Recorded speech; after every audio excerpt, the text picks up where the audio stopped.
Alors, j'ai remarqué que c'est un sujet qui vous préoccupe, les honorables députés.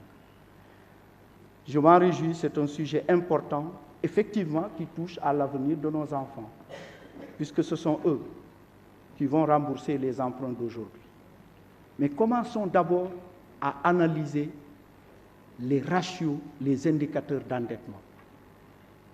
Le premier indicateur, c'est l'encours de la dette publique du Sénégal. Ce que le Sénégal a décaissé et que le Sénégal n'a pas encore remboursé. C'est combien à fin juin?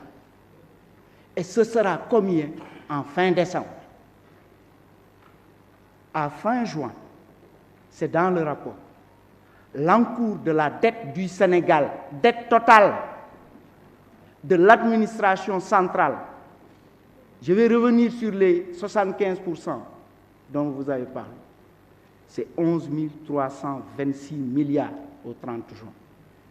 Et projeté à 11 447,2 milliards à fin décembre, soit 67,9% du PIB inférieur à la norme communautaire de 70%.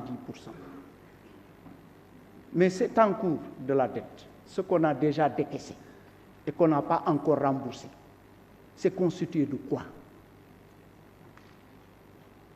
La dette est intergénérationnelle.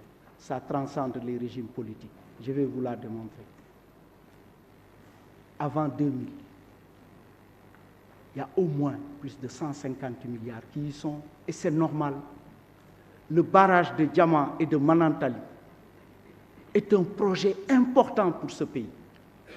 Mais savez-vous qu'une partie de ce financement a été mobilisée avec le Fonds cohésien de développement en 1982 et qu'on continue à payer cette dette jusqu'en 2026? C'est dans l'encours de la dette. Tout à l'heure, il y a eu des questions qui ont été posées pour dire quel est le poids de la dette du BRT, du Centre, Abdou Diouf et autres. C'est important parce que c'est des projets utiles pour le développement du pays. Mais moi-même, j'ai accompagné des ministres ici pour des projets importants, tels que la recapitalisation de la Sénélec. C'est une dette qu'on a contractée avec l'Agence française de développement. Mais cette dette, on l'a contractée en 2008. On va continuer à payer cette dette jusqu'en 2033. Donc sur la période de 2000 à 2012, effectivement, des projets importants comme l'autoroute, qui est un projet phare, mais on continuera à payer cette dette. C'est presque 2000 milliards, plus de 2000 milliards sur cette période.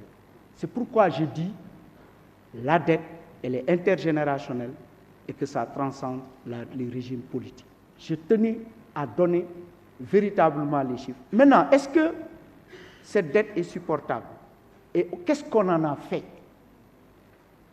Il suffit de regarder, d'analyser les lois de finances pour savoir que nous nous sommes endettés pour réaliser des routes. Si on a fait 2526 km de route, c'est à cause de cet endettement. Si on a pu faire 189 km d'autoroute, c'est à cause de cet endettement. La même chose qu'on avait fait avec l'AFD, c'est la même chose qu'on a eu à faire à un rythme maintenant beaucoup plus soutenu. On a fait cette dette pour circuler dans les trains de terre. On a fait cette dette pour que des bus rapides qui ne polluent pas et qui fonctionnent à l'électricité. C'est financé par la Banque mondiale, le Fonds nordique de développement et les autres partenaires techniques et financiers. On a fait cette dette, oui. Beaucoup de demandes.